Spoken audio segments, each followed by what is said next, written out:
നമസ്കാരം എല്ലാ പ്രേക്ഷകർക്കും ഹലോ ഡോക്ടറിലേക്ക് സ്വാഗതം. ജീവിതശൈലി രോഗങ്ങളിൽ അപകട സാധ്യത ഏറെയുള്ള ഒന്നാണ് ഹൈപ്പർ ടെൻഷൻ അഥവാ രക്താതിസമ്മർദ്ദം. രക്താതിസമ്മർദ്ദത്തെക്കുറിച്ച് അറിഞ്ഞിരിക്കേണ്ട കാര്യങ്ങളാണ് ഇന്ന് ഹലോ ഡോക്ടറിൽ ചർച്ച ചെയ്യുന്നത്.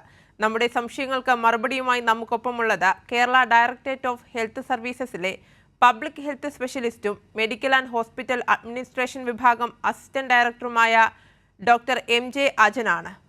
വൺ ഹെൽത്ത് പ്രോഗ്രാമിന്റെ സ്റ്റേറ്റ് നോഡൽ ഓഫീസർ കൂടിയാണ് ഡോക്ടർ. നമസ്കാരം ഡോക്ടർ, ഹലോ ഡോക്ടറിലേക്ക് സ്വാഗതം. നമസ്കാരം. ഡോക്ടർ പറഞ്ഞതുപോലെ തന്നെ ഹൈപ്പർ ടെൻഷൻ അഥവാ രക്താതിസമ്മർദ്ദം, എന്തെല്ലാം കാര്യങ്ങളാണ് നമ്മൾ ശ്രദ്ധിക്കേണ്ടത്?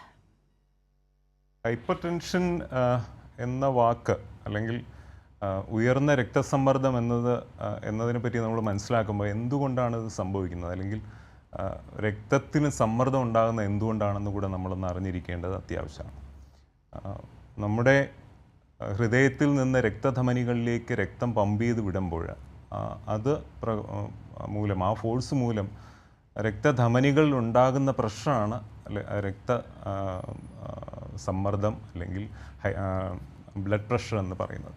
ഈ ബ്ലഡ് പ്രഷറിനെ തന്നെ നമ്മൾ മെഷർ ചെയ്യാനായിട്ട് അല്ലെങ്കിൽ അളന്ന് എടുക്കുമ്പോൾ 120/80 അങ്ങനെയാണ് നമ്മളതിന് പറയുക. 120/80 മില്ലിമീറ്റേഴ്സ് ഓഫ് മെർക്കുറി പ്രഷർ വരികയാണെങ്കിൽ അതിൽ താഴെ നിൽക്കുന്നതിനെയാണ് നോർമൽ ബ്ലഡ് പ്രഷർ എന്ന് പറയുക. എന്നാൽ ചില സന്ദർഭങ്ങളിൽ ചില കാരണങ്ങളാൽ ഈ പ്രഷർ 140 സിസ്റ്റോളിക് ബ്ലഡ് പ്രഷർ മുകളിൽ, അല്ലെങ്കിൽ ആദ്യം പറയുന്നതിനെ സിസ്റ്റോളിക് ബ്ലഡ് പ്രഷർ എന്നും രണ്ടാമത് പറയുന്നതിനെ ഡയസ്റ്റോളിക് ബ്ലഡ് പ്രഷർ എന്ന് പറയുന്നത്.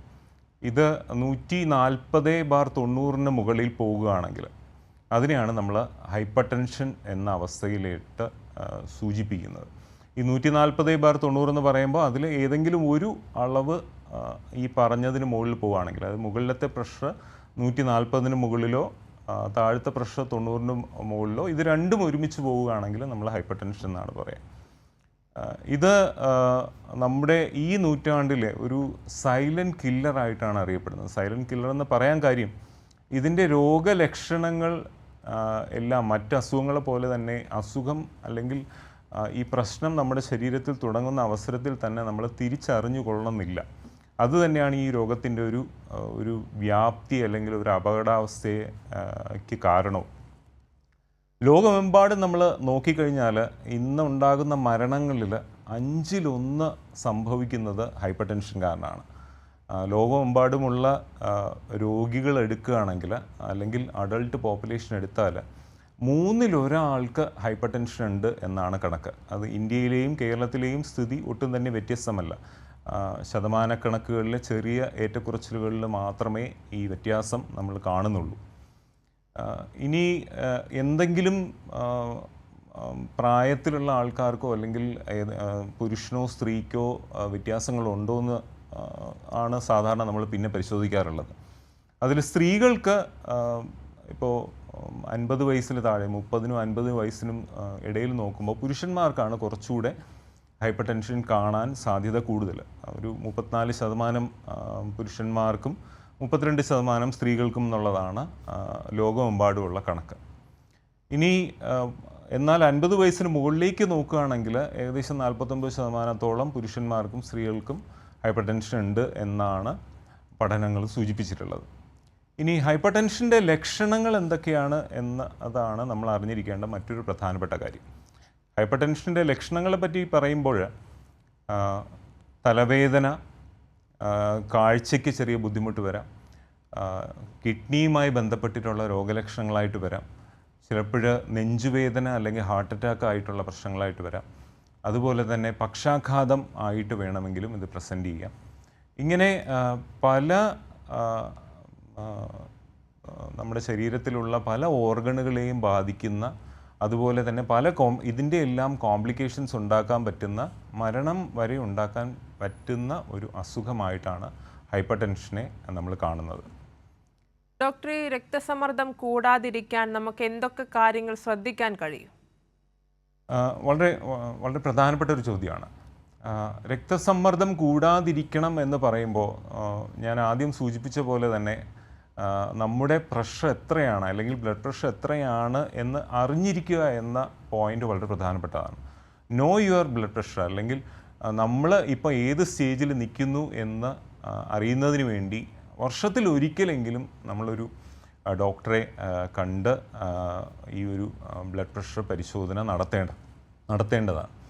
ബ്ലഡ് പ്രഷർ പരിശോധന നടത്തുമ്പോൾ ഞാൻ നേരത്തെ സൂചിപ്പിച്ച പോലെ തന്നെ 140 അല്ലെങ്കിൽ സിസ്റ്റോളിക് ബ്ലഡ് പ്രഷർ 140 മുകളിലോ അല്ലെങ്കിൽ ഡയസ്റ്റോളിക് പ്രഷർ 90 മുകളിലോ കിട്ടുകയാണെങ്കിൽ ഡെഫിനറ്റ്ലി നമ്മൾ മറ്റ് കാര്യങ്ങൾ ഡോക്ടറിൻ്റെ ഒരു അഡ്വൈസ് തേടേണ്ടതാണ്. മെഡിസിൻ എന്തെങ്കിലും കഴിക്കണമോ എന്നുള്ള കാര്യം നോക്കേണ്ടതാണ്. ഇനി പ്രഷർ നമ്മൾ കുറച്ച് നിർത്തുക എന്ന് പറയുമ്പോൾ ചില ഘടകങ്ങളെ നമ്മൾ റിസ്ക് ഫാക്ടേഴ്സ് ആയിട്ട് കാണാറുണ്ട്. ആ റിസ്ക് ഫാക്ടേഴ്സിൽ നമ്മൾ ചില ശ്രദ്ധ കൊടുക്കേണ്ടതുണ്ട് എന്നുള്ളതാണ് വളരെ പ്രധാനപ്പെട്ട കാര്യം. ഭക്ഷണശീലം വളരെ പ്രധാനപ്പെട്ട ഒരു കാര്യമാണ്. നിങ്ങൾക്ക് എല്ലാവർക്കും അറിയാവുന്നുള്ള പോലെ ഉപ്പ് അടങ്ങിയിട്ടുള്ള അല്ലെങ്കിൽ സോഡിയം കണ്ടൻറ്റ് കൂടുതലായിട്ടുള്ള ഭക്ഷണ പദാർത്ഥങ്ങൾ നിയന്ത്രിക്കുക എന്നത് വളരെ പ്രധാനമാണ്. സോഡിയത്തിൻ്റെ അളവ് 5 ഗ്രാമിന് മുകളിൽ പോകാൻ പാടില്ല എന്നുള്ളതാണ് കണക്ക്.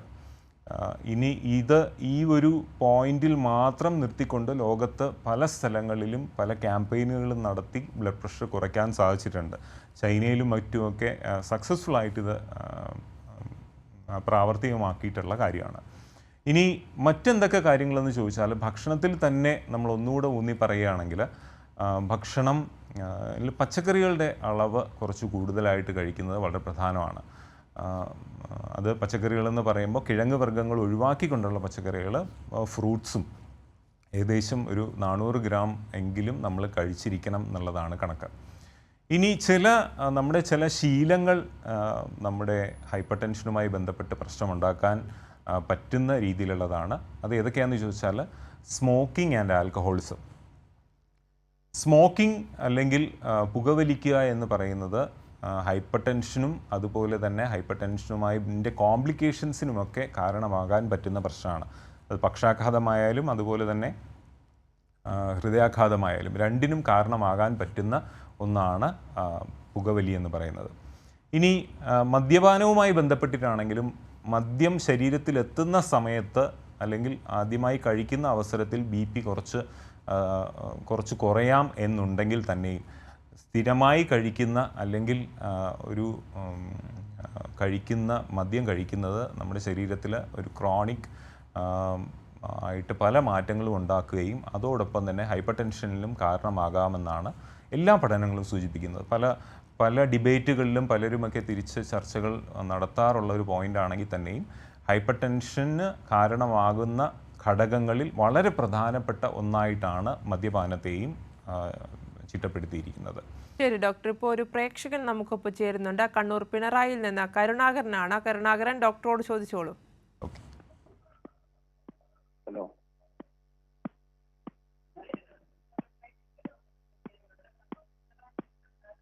കരുണാകരൻ, കേൾക്കാമോ? ഹലോ ചോദിച്ചോളൂ. പറഞ്ഞോളൂ. ഹലോ, ഞാൻ 70 വയസ്സുള്ള ആളാണ് ഞാൻ, കരുണാകരൻ.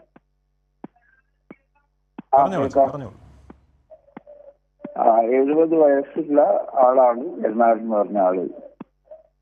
അപ്പോ എന്റെ പ്രഷർ കുറെ ആയി നോക്കാതെ, ഞാൻ കുറെ മുമ്പേ ഒക്കെ നോക്കിയിരുന്നു. അപ്പോ ഇന്ന് നോക്കിയപ്പോ 74 154 അപ്പോ ആ പ്രഷർ കൊണ്ട് കുഴപ്പമുണ്ടോ എന്നുള്ള ഒരു സംശയമാണ് ഒന്ന്. പിന്നെ മറ്റൊന്ന്, ഇന്ന് സ്കൂൾ പഠിക്കുന്ന കുട്ടികളൊക്കെ പ്രഷർ കൂടിയിട്ട് സ്കൂളുകളിലും ദേഹാസ്വസ്ഥ അനുഭവപ്പെട്ട് ചില ആശുപത്രിയിലെത്തുന്ന നിരവധി കേസുകളുണ്ട്. അപ്പോൾ ഇന്നത്തെ ഈ കാലഘട്ടത്തിലുള്ള ഭക്ഷണ രീതികളും അമിതമായ കൊഴുപ്പുള്ള ഭക്ഷണവും വ്യായാമമില്ലായ്മയും ഇതൊരു പ്രധാന ഘടകമായി മാറുന്നുണ്ട് എന്നുള്ള ഒരു വിശ്വാസമാണ് ഞങ്ങളെ സംബന്ധിച്ചിടത്തോളം ഉള്ളത്. അപ്പോൾ ഇതിനെ പറ്റിയുള്ള ഒരു വിവരണം ഡോക്ടർ ഭാഗത്ത് കിട്ടിയാൽ നന്നായിരുന്നു. വളരെ വളരെ നല്ലൊരു ചോദ്യമാണ്. അതോടൊപ്പം തന്നെ സാമൂഹിക പ്രസക്തിയുള്ള ചർച്ച ചെയ്യപ്പെടേണ്ടുന്ന 1-2 കാര്യങ്ങളും കൂടി അദ്ദേഹം സൂചിപ്പിക്കുകയുണ്ടായി. അദ്ദേഹം ആദ്യം പറഞ്ഞ അതിലേക്ക് വരാം. 154/74 ആണ് പ്രഷർ നോക്കിയപ്പോൾ കണ്ടതെന്ന് പറഞ്ഞു. അത് ഞാൻ നേരത്തെ സൂചിപ്പിച്ച പോലെ തന്നെ സിസ്റ്റോളിക് ബ്ലഡ് പ്രഷർ 140 മുകളിലായതിനാൽ അതിനെ ഹൈപ്പർ ടെൻഷനായിട്ട് തന്നെ കണക്കാക്കേണ്ടി വരും. ഇനി സാധാരണ ഒരു വ്യക്തി ആദ്യമായിട്ട് ബി പി നോക്കുന്ന അവസരത്തിൽ ആണ് ഇങ്ങനെ കാണുന്നതെങ്കിൽ ഉടനെ തന്നെ നമ്മൾ മരുന്ന് കഴിക്കേണ്ട അവസ്ഥയാണോ, അല്ലെങ്കിൽ അത് എപ്പോഴാണ് എന്ന് പറഞ്ഞാൽ സിസ്റ്റോളിക് ബ്ലഡ് പ്രഷർ 160 മുകളിലോ ഡയസ്റ്റോളിക് അല്ലെങ്കിൽ താഴെ ഉള്ള പ്രഷർ 100 മുകളിലോ ആണെങ്കിൽ നമ്മൾ ആദ്യമായിട്ട് കാണുമ്പോൾ തന്നെ ഡോക്ടർ അങ്ങനെ പരിശോധനയിൽ അങ്ങനെ കാണുകയാണെങ്കിൽ അതിൽ മരുന്ന് തുടങ്ങുന്നതായിരിക്കും. ഇനി ഇല്ല, ഇതിന് താഴെയാണ് 140-നും 160-നും ഇടയിലാണ് സിസ്റ്റോളിക് ബ്ലഡ് പ്രഷർ എങ്കിൽ നമ്മൾ കുറച്ച് ഒരു മാസത്തേക്ക് ജീവിതശൈലിയിൽ ചില മാറ്റങ്ങൾ കൊണ്ടുവരണം എന്ന് പറയും. ഇനി ജീവിതശൈലിയിൽ എന്തൊക്കെ മാറ്റങ്ങളാണെന്ന് ചോദിച്ചാൽ ഞാൻ നേരത്തെ സൂചിപ്പിച്ച പോലെ ഭക്ഷണത്തിൽ ഉപ്പിൻ്റെ അളവ് കുറയ്ക്കുന്നത് വളരെ പ്രധാനപ്പെട്ട ഒരു കാര്യമാണ്. എന്നാൽ ഉപ്പിൻ്റെ അളവ് കുറയ്ക്കുന്നതോടൊപ്പം തന്നെ പച്ചക്കറികൾ കൂടുകയും കൊഴുപ്പ് കൂടുതൽ അടങ്ങിയിട്ടുള്ള അല്ലെങ്കിൽ വറുത്തത് പൊരിച്ചതായിട്ടുള്ള ഭക്ഷണങ്ങൾ കുറയ്ക്കാനും ഒരു പ്രത്യേകമായിട്ടൊരു നിഷ്കർഷ നൽകുന്നതാണ്. ഇനി ഇതോടൊപ്പം തന്നെ ചില പരിശോധനകളും നമ്മൾ നടത്തേണ്ടതായിട്ടുണ്ട്. കിഡ്നിയുടെ പ്രവർത്തനം സംബന്ധിച്ച ക്രിയാറ്റിനിൻ്റെ അളവ്, അതുപോലെ രക്തത്തിലെ കൊളസ്ട്രോളിൻ്റെ അളവ്, ഇങ്ങനെയുള്ള ചില കാര്യങ്ങൾ നമ്മൾ പരിശോധിക്കും. ഇതോടൊപ്പം കേരളത്തിൽ മുതിർന്ന ആൾക്കാരിൽ വളരെ പ്രധാനമായിട്ട് കണ്ടുവരുന്ന ഒരവസ്ഥയാണ് മൾട്ടി മോർബിഡിറ്റി എന്ന് പറയുന്നത്. അതായത് ഒരു ജീവിതശൈലി രോഗം മാത്രമല്ല, ഒന്നിൽ കൂടുതൽ ജീവിതശൈലി രോഗങ്ങൾ ശരീരത്തിൽ ഉള്ള ഒരവസ്ഥ. ഹൈപ്പർ ടെൻഷനോടൊപ്പം തന്നെ ഡയബറ്റിസും കേരളത്തിൽ വളരെ പ്രധാനപ്പെട്ട ഒരു പ്രശ്നമാണ്. മലയാളികളുടെ കാര്യം എടുത്തു കഴിഞ്ഞാൽ ഏകദേശം 30 മുതൽ 35% ആൾക്കാർക്ക് ഹൈപ്പർ ടെൻഷൻ ഉണ്ട് എന്നാണ് കണക്ക്. ഡയബറ്റിസും ഒട്ടും കുറവല്ല, ഏകദേശം 20-25% ആൾക്കാർക്ക് ഡയബറ്റിസും ഉണ്ട്. ഇനി എന്തൊക്കെ കാര്യങ്ങൾ ചെയ്യണം, അല്ലെങ്കിൽ കുട്ടികൾക്കിലും ബി പി ഉണ്ടാകാമോ എന്നുള്ള കാര്യവും അദ്ദേഹം സൂചിപ്പിച്ചിരുന്നു. കുട്ടികളിൽ ബി പിയുടെ കാര്യം നമ്മൾ എടുത്തു പറയുകയാണെങ്കിൽ കുട്ടികളിലും പല പഠനങ്ങളിലും കണ്ടെത്തിയിട്ടുണ്ട് ഹൈപ്പർ ടെൻഷൻ കൂടി വരുന്നതായിട്ടാണ്, അല്ലെങ്കിൽ ബ്ലഡ് പ്രഷർ കൂടി വരുന്നതായിട്ടാണ് കാണുന്നത്. അതിന് പല കാരണങ്ങളുണ്ടാകാം. ഹൈപ്പർ ടെൻഷൻ ഉണ്ടാകുന്നതിന് പല കാരണങ്ങൾ വൈദ്യശാസ്ത്രപരമായിട്ട് നമുക്ക് പറയാവുന്നതാണ്. ഒന്ന്, കിഡ്നി ബന്ധപ്പെട്ട് എന്തെങ്കിലും പ്രശ്നങ്ങളുണ്ടെങ്കിൽ, അല്ലെങ്കിൽ ഹോർമോണുകളിലെ ചില വ്യതിയാനം, എക്സസൈസ് വളരെ കുറവായിട്ടുള്ള ഒരവസ്ഥ, ഇങ്ങനെ ജനിതകമായിട്ടും ചെറിയ ഘടകങ്ങളും നമുക്ക് ഹൈപ്പർ ടെൻഷനുമായി ബന്ധപ്പെടുത്തി പറയാം. ഇനി എക്സസൈസുമായിട്ട് ബന്ധപ്പെട്ട് ഒന്നുകൂടെ ഊന്നി സംസാരിക്കുകയാണെങ്കിൽ ആഴ്ചയിൽ 150 മിനിറ്റെങ്കിലും ഒരു മോഡറേറ്റ്ലി ആക്റ്റീവായിട്ടുള്ളൊരു ഫിസിക്കൽ ആക്ടിവിറ്റി വേണം എന്നാണ്. ഇനി മോഡറേറ്റ്ലി ആക്റ്റീവ് എന്നതുകൊണ്ട് ഉദ്ദേശിക്കുന്നത് നമ്മുടെ രക്തമിടിപ്പ് കുറച്ച് കൂടുന്ന തരത്തിൽ ഉള്ള ഒരു എക്സസൈസിനെയാണ് നമ്മൾ മോഡറേറ്റ്ലി ആക്റ്റീവ് എന്ന് പറയുന്നത്. ഇനി ഈ മോഡറേറ്റ്ലി ആക്റ്റീവ് ഫിസിക്കൽ ആക്ടിവിറ്റി നമ്മൾ ഒരു സ്റ്റാൻഡേർഡായിട്ട് നടത്തണമെങ്കിൽ ഒരു 30 മിനിറ്റെങ്കിലും ദിവസവും നടക്കുക. ഈ 30 മിനിറ്റ് നടക്കുക എന്ന് പറയുമ്പോൾ വെറുതെ നടക്കുക എന്നുള്ളതല്ല, പലപ്പോഴും നമ്മൾ മനസ്സിലാക്കുന്നതിൽ ഒക്കെ ഉണ്ടാകുന്ന ചെറിയ കുറവുകളെന്ന് വെച്ചാൽ ഈ 30 മിനിറ്റ് നടക്കുക എന്നത് 30 മിനിറ്റ് കൊണ്ട് അറ്റ്ലീസ്റ്റ് ഒരു 3-4 കിലോമീറ്റർ എങ്കിലും കവർ ചെയ്യുന്ന വിധത്തിൽ നടക്കുക എന്നുള്ളതാണ്. എങ്കിൽ മാത്രമേ അതിനൊരു മോഡറേറ്റ്ലി ഫിസിക്കൽ ആക്ടിവിറ്റി ആയിട്ട് കണക്കാക്കാൻ പറ്റുള്ളൂ. ഇനി ഇങ്ങനെ ചെയ്യുമ്പോൾ തന്നെ ഒന്നുകിൽ 150 മിനിറ്റ് ഒരു മോഡറേറ്റ്ലി ഫിസിക്കൽ ആക്ടിവിറ്റി, അല്ലെങ്കിൽ ഒരു 75 മിനിറ്റ് വളരെ കാര്യമായിട്ടുള്ള ഒരു എക്സസൈസ്, അല്ലെങ്കിൽ ഒരു moderate to severe physical activity ഉണ്ടെങ്കിൽ ആണ്. ഇനി എന്തൊക്കെ ഫിസിക്കൽ ആക്ടിവിറ്റി ചെയ്യാമെന്ന് ചോദിച്ചാൽ നടക്കുക മാത്രമല്ല, ഓടുന്നത്, കളിക്കുന്നത്, സ്വിമ്മിങ് ഒക്കെ നമ്മൾ ഒരു ഫിസിക്കൽ ആക്ടിവിറ്റി ആയിട്ട് കാണാറുണ്ട്. ഡോക്ടർ, ഈ രക്താതി സമ്മർദ്ദം എത്രത്തോളം അപകടകരമാണ്, അല്ലെങ്കിൽ ഇതിൻ്റെ സങ്കീർണതകൾ എന്തൊക്കെയാണ്? രക്താതി സമ്മർദ്ദത്തിൻ്റെ സങ്കീർണതകളെ പറ്റി പറയുമ്പോൾ ഞാൻ നേരത്തെ തന്നെ സൂചിപ്പിച്ചിരുന്നു. ഏതൊക്കെ അവയവങ്ങളെയാണ് അല്ലെങ്കിൽ അവയവ വ്യൂഹത്തിനെയാണ് ഇതിനെ ബാധിക്കാൻ പറ്റുന്നത്. അതിൽ പ്രധാനമായിട്ട് പ്രശ്നം ഉണ്ടാക്കാൻ പറ്റുന്നത് കിഡ്നിയെയും തലച്ചോറിനെയും ഹൃദയത്തെയുമാണ്. കിഡ്നിയിൽ ക്രോണിക് കിഡ്നി ഡിസീസ് അല്ലെങ്കിൽ കിഡ്നിയെ ബാധിക്കുന്ന അല്ലെങ്കിൽ ദീർഘനാളായിട്ട് നിൽക്കുന്ന ഒരവസ്ഥയിലേക്ക് നീങ്ങാം. ഈ ക്രോണിക് കിഡ്നി ഡിസീസ് എന്ന് പറയുന്നത് 2 രീതിയിലുമാണ്. ക്രോണിക് കിഡ്നി ഡിസീസ് കാരണം, അതായത് കിഡ്നിയിൽ ഉണ്ടാകുന്ന മറ്റ് അസുഖങ്ങൾ കാരണം, അത് ചില അണുബാധകളാകാം, അല്ലെങ്കിൽ ചില കല്ല് കാരണം ചില ബ്ലോക്ക് വരുന്നതാവാം. അങ്ങനെ പല കാര്യങ്ങൾ കൊണ്ടും ഹൈപ്പർ ടെൻഷൻ ഉണ്ടാകാം. അതുപോലെ ഹൈപ്പർ ടെൻഷൻ കുറേ നാളായിട്ട് നമ്മുടെ ശരീരത്തിൽ നിൽക്കുകയാണെങ്കിൽ അത് കാരണം ക്രോണിക് കിഡ്നി ഡിസീസിലേക്കും പോകാം. നിങ്ങൾക്ക് എല്ലാവർക്കും അറിയാവുന്ന പോലെ ഡയാലിസിസ് ഒക്കെ ആവശ്യമായിട്ട് വരുന്ന രോഗികൾ ഇന്ന് കേരളത്തിൽ വളരെ അധികമാണ്. അപ്പോൾ ഇത് ഒരു വളരെ പ്രധാനപ്പെട്ട കോംപ്ലിക്കേഷനാണ്. ഇനി ഇത് കൂടാതെ അക്യൂട്ടായിട്ട് അല്ലെങ്കിൽ വളരെ പെട്ടെന്ന് മരണത്തിലേക്ക് നയിക്കാൻ പറ്റുന്ന ചില കോംപ്ലിക്കേഷനുകളിൽ ഒന്നാണ് ഹൃദയാഘാതം. ഹൃദയാഘാതം ഉണ്ടാകുന്നതിനും വളരെ പ്രധാനപ്പെട്ട ഒരു കാരണമായി കണ്ടിട്ടുള്ളത് ഹൈപ്പർ ടെൻഷനാണ്. ഇനി മറ്റൊരു പ്രധാന കോംപ്ലിക്കേഷൻ എന്ന് പറയുന്നത് അത് മരണത്തിലേക്കും അല്ലെങ്കിൽ ദീർഘനാൾ നമ്മളെ ഡിസേബിൾഡായിട്ട് അല്ലെങ്കിൽ കിടപ്പ് രോഗിയാക്കി മാറ്റുന്നതിനും ഒക്കെ കാരണമാകുന്ന പക്ഷാഘാതമാണ്. പക്ഷാഘാതം എന്ന് പറഞ്ഞാൽ തലച്ചോറിനകത്തുള്ള രക്തക്കുഴലുകൾ പൊട്ടുകയോ അല്ലെങ്കിൽ അതിൽ ബ്ലോക്ക് വരികയോ ചെയ്യുന്ന അവസ്ഥയാണ്. അങ്ങനെ രണ്ട് രീതിയിലും നമുക്ക് പക്ഷാഘാതം ഉണ്ടാകാം. ഹെമറാജിക് സ്ട്രോക്ക് അല്ലെങ്കിൽ ബ്ലീഡിങ് ഉണ്ടാകുന്ന അവസ്ഥയും അതുപോലെ ബ്ലോക്ക് ഉണ്ടാകുന്ന എംബോളിക് സ്ട്രോക്ക് എന്ന് പറയുന്ന അവസ്ഥയുമാണ്. ഇനി ഇതിൻ്റെ ലക്ഷണങ്ങൾ നമുക്ക് തിരിച്ചറിയാൻ പറ്റുമോ എന്ന് ചോദിച്ചാൽ നമ്മൾ ആദ്യം സൂചിപ്പിച്ച പോലെയാണ് ഇതൊരു സൈലൻറ്റ് കില്ലർ എന്ന് പറയാൻ കാര്യം ഇതിലെ പല ചേഞ്ചുകളും നമ്മുടെ ശരീരത്തിൽ ബ്ലഡ് പ്രഷർ കൊണ്ടുണ്ടാകുന്ന മാറ്റങ്ങൾ പലതും പ്രഷർ കൂടി നിൽക്കുമ്പോൾ കിഡ്നിയെ ബാധിക്കാം, കണ്ണുകളെ ബാധിക്കാം, തലച്ചോറിനെ ബാധിക്കാം. ഇതിലുള്ള പല പ്രശ്നങ്ങളും നമ്മൾ ഏറ്റവും ആദ്യം പ്രഷർ കൂടി നിൽക്കുന്ന ആരംഭത്തിൽ തന്നെ കണ്ടെത്തുക എന്ന് പറയുന്നത് വളരെ പ്രധാനമാണ്. അതിനാണ് വർഷത്തിൽ ഒരു തവണയെങ്കിലും ആശുപത്രിയിൽ പോയി BP നോക്കണം അല്ലെങ്കിൽ പരിശോധിക്കണം എന്ന നിഷ്കർഷ ഇപ്പോൾ കേരളത്തിലെമ്പാടും നമ്മുടെ പല ആരോഗ്യവുമായി ബന്ധപ്പെട്ട മെസ്സേജുകളിലെല്ലാം പറയുന്നതിൻ്റെ ഒരു കാരണവും അതുകൊണ്ടാണ്. പ്രത്യേകിച്ച് കേരളത്തിൽ 30 മുതൽ 35% ആൾക്കാർ ഹൈപ്പർ ടെൻഷൻ ഉണ്ട് എന്ന് പറയുന്നത്. ഇനി ഹൈപ്പർ ടെൻഷൻ്റെ മറ്റൊരു പ്രത്യേകത എന്ന് പറഞ്ഞാൽ ഏകദേശം 35% പേർക്കുണ്ടെങ്കിലും ഇതിൽ അസുഖമുണ്ട് എന്ന് അറിയാവുന്ന ആൾക്കാർ ഇതിൽ ഏകദേശം പകുതിയെ കാണുള്ളൂ. അതായത് അസുഖമുള്ളതിൽ ഏകദേശം ഒരു 30 മുതൽ 40% വരെ പേർക്ക് മാത്രമേ അസുഖമുണ്ടെന്ന് അറിയാവുന്നുള്ളൂ. ബാക്കി എല്ലാവരും അൺഡിറ്റക്റ്റഡ് ആയിട്ട് കിടക്കുകയാണ്. അതൊരു ഐസ്ബർഗ് ഫിനോമിനൻ പോലെ നമുക്ക് പറയാം. അതായത് വെള്ളത്തിൽ മുങ്ങിക്കിടക്കുന്ന അല്ലെങ്കിൽ പുറത്ത് കാണുന്ന അത് അസുഖമുണ്ട് എന്ന് തെളിയിക്കപ്പെട്ടിട്ടുള്ള ആൾക്കാർ ഒരു പകുതി മാത്രമേ ഉള്ളൂ. ബാക്കിയുള്ളവർക്കൊന്നും അസുഖമുണ്ട് എന്ന് അറിയില്ല. ഇനി അസുഖമുണ്ട് എന്ന് അറിയാവുന്ന ആൾക്കാരിൽ തന്നെ വളരെ കുറച്ച് പേര് മാത്രമേ ഇതിനുള്ള ചികിത്സ എടുക്കുന്നുള്ളൂ. ആൾക്കാരുടെ ഇടയിൽ പലതരത്തിലുള്ള മിഥ്യാധാരണകൾ ഇതിനെ പറ്റിയിട്ടുണ്ട്. പ്രത്യേകിച്ചും ഹൈപ്പർ ടെൻഷനുള്ള മരുന്ന് കഴിച്ചു തുടങ്ങിക്കഴിഞ്ഞാൽ ജീവിതകാലം മുഴുവൻ നമ്മൾ മരുന്ന് കഴിക്കേണ്ടി വരും, അല്ലെങ്കിൽ അത് ശ്രദ്ധിക്കേണ്ടി വരും എന്ന് വിചാരിച്ച് അതിനെ നിസ്സാരവൽക്കരിച്ച് കാണുന്ന ആൾക്കാരെയും നമ്മൾ കാണാറുണ്ട്. എന്നാൽ അത് ശരിയായ രീതിയല്ല. കാരണം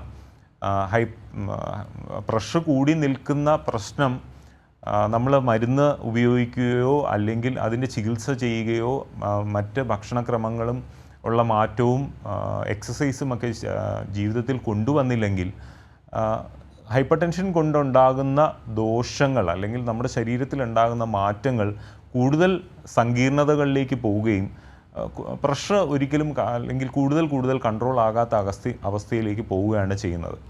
ഇനി ലോകമെമ്പാടും ഉള്ള സ്റ്റാറ്റിസ്റ്റിക്സ് നമ്മൾ പരിശോധിച്ചാൽ നമുക്ക് കാണാൻ പറ്റുന്ന ഒരു കാര്യം, ഹൈപ്പർ ടെൻഷൻ തെളിയിക്കപ്പെട്ടിട്ടുള്ള ആൾക്കാരിൽ പോലും ഏകദേശം ഒരു 15 മുതൽ 20% മാത്രമേ ഒരു കൺട്രോൾ റേറ്റ് അച്ചീവ് ചെയ്യുന്നുള്ളൂ.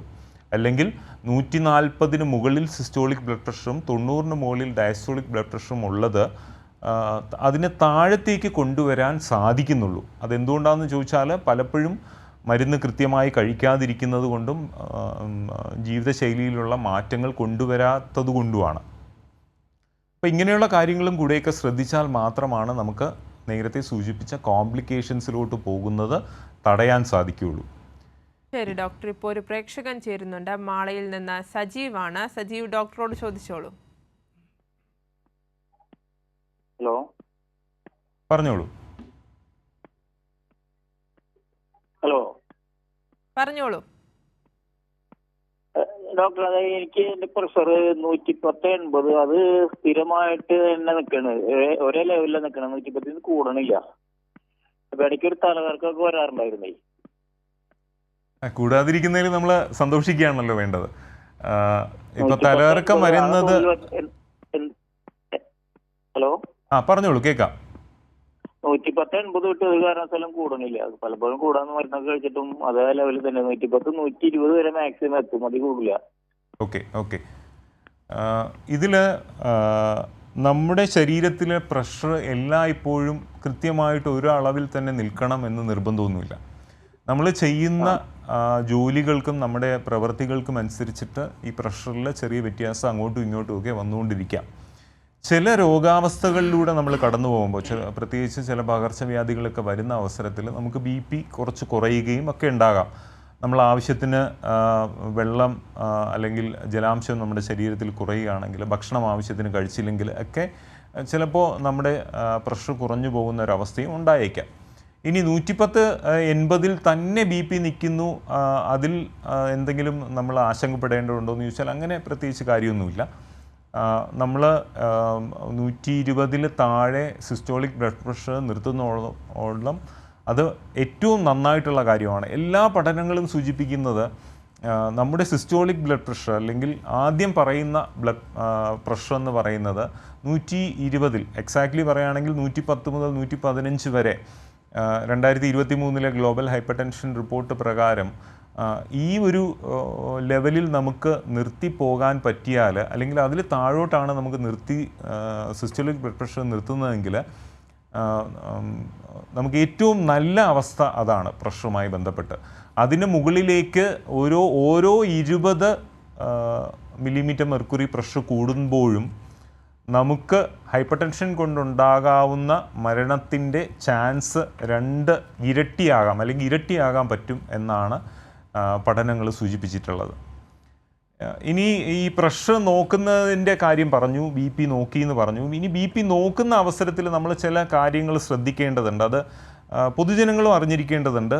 പ്രഷർ നോക്കുന്ന ആരോഗ്യ പ്രവർത്തകർ അത് കൃത്യമായി ശ്രദ്ധിക്കുന്നുണ്ടാകും. പക്ഷേ എന്നിരുന്നാലും നിങ്ങളും അറിഞ്ഞിരിക്കേണ്ട ചില കാര്യങ്ങളുണ്ട്.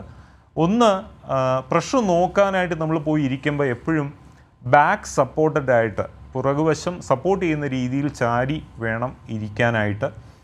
പിന്നെ നടന്ന് ഒക്കെയാണ് വരുന്നതെങ്കിൽ, അല്ലെങ്കിൽ എന്തെങ്കിലും ചായയോ മറ്റ് കഫീൻ ഉള്ള ചില ചായയോ കാപ്പിയോ ഒക്കെ കുടിച്ചിട്ടാണ് വരുന്നതെങ്കിൽ, അല്ലെങ്കിൽ പുകവലിച്ചിട്ടാണ് BP നോക്കാൻ വരുന്നതെങ്കിൽ ഉടനെ പോയി BP നോക്കാനായിട്ടിരിക്കരുത്.